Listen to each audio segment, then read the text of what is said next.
السلام علیکم۔ پسند کی شادی قرآن و حدیث سے کیا مسئلہ ہے، اس کے متعلق اور فتویٰ کیا ہے، آپ کے سامنے الحمدللہ آپ کے ہاتھوں میں آ گیا۔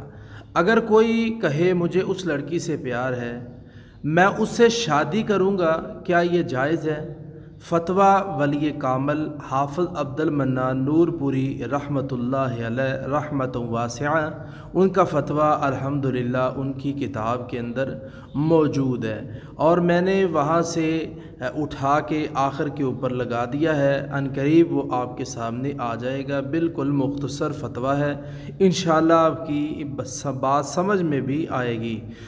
پسند کی شادی کرنا منع نہیں ہے، اسلام کے اندر انسان کر سکتا ہے، حدود و قیود کا خیال رکھتے ہوئے، حد کا خیال رکھتے ہوئے۔ اسلام پسند کی شادی کس طرح کرنے کا حکم دیتا ہے، ہم اس طرح کریں تو یہ زیادہ بہتر رہے گا۔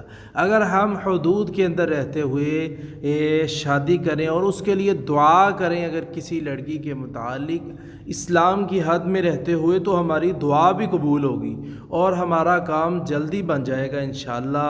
بہت زیادہ فائدہ ہم کو ہو سکتا ہے اگر ہم اسلام کے اندر، دائرہ اسلام کے اندر داخل رہیں اور باہر نہ نکلیں اور دین اسلام کو فالو کریں، تو انشاءاللہ بہت بہت زیادہ خیر ہونے والی ہے۔ ناظرین، پسند کی شادی کرنا گناہ نہیں ہے اور نہ ہی پسند کی شادی کرنا کوئی جرم ہے۔ ہاں، قرآن و حدیث پسند کی شادی انسان کو کس طرح کرنے کا حکم دیتا ہے وہ ہم نے جاننا ہے۔ ہم اس کی تحقیق نہیں کرتے، ہم اپنی مستی کے اندر اپنے نشے میں ہی رہتے ہیں اور اپنے طریقے سے کام کرنا چاہتے ہیں۔ ایسے کام نہیں ہوتے۔ کام یہ آپ کے سامنے ہے، کام کس طرح ہوتا ہے، اس طرح ہوتا ہے۔ سوال کیا ہے اس بندے نے، اس شخص سے سوال کیا گیا جو وقت کا ولی تھا، جس کے پاس سینکڑوں خطوط آتے تھے لوگوں کے اس وقت کے اندر، کیونکہ یہ آج کا مسئلہ نہیں ہے، یہ پرانا مسئلہ ہے۔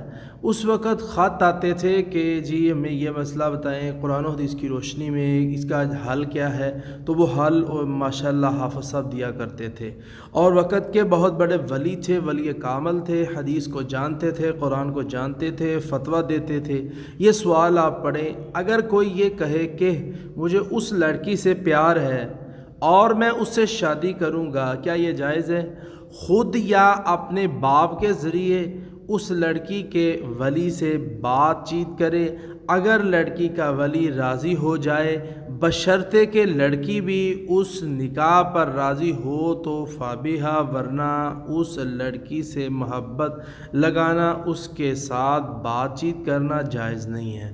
باپ مانتا ہے، باپ ولی بن جاتا ہے بچی کا، اور اس موقع پہ بچی بھی راضی ہو جاتی ہے، وہ بیٹھ جاتے ہیں، ولی موجود ہے، بچی موجود ہے۔ اگر بچی گھر میں بھی ہے تو کوئی بات نہیں، بچی راضی ہے، باپ اس کا موجود ہے اور باپ بیٹھا ہوا ہے، اور باپ کہتا ہے کہ جی میں راضی ہوں، میں اس بچے کے ساتھ اپنی بچی کی شادی کر دینا چاہتا ہوں، اور وہ راضی کر لیتا ہے خامد لڑکا بچی کا، اور وہ باپ کو راضی کر کے منا کے بچی کے باپ کو منا لیتا ہے، بچی کو منا لیتا ہے، اور وہ راضی۔ ہاں، اس کے درمیان یہ بہترین طریقہ یہ ہے کہ اپنے بڑے کو ان کے گھر میں بھیجے اور ان کے گھر سے رشتہ مانگے۔ صحیح طریقہ یہ ہے۔ اگر وہ مانتے ہیں تو فابیہا، شادی کر لے، اگر وہ نہیں مانتے تو خفیہ چیٹ کرنا، خفیہ باتیں کرنا، چھپ چھپ کے ملنا، یہ ناجائز ہے، اسلام میں حرام ہے، یہ گناہ ہے۔ یہاں سے بڑے بڑے فساد پیدا ہوتے ہیں، یہاں سے بڑے بڑے مسائل پیدا ہوتے ہیں، اس لیے ہم نے یہ کام قطعاً نہیں کرنا، جائز نہیں ہے۔ اگر ہم خفیہ کام کرتے ہیں، باپ راضی نہیں ہے، ولی راضی نہیں ہے، تو میرے بھائی، میری بہن، لا نکاح الا بولی، ولی کے بغیر نکاح نہیں ہوتا، شادی نہیں ہوتی۔ خفیہ دوڑ جانا اور جناب کورٹ میرج کر لینا، یہ چیزیں اسلام میں نہیں ہیں۔ اس لیے شاندار زندگی گزارنے کے لیے اجازت لیں۔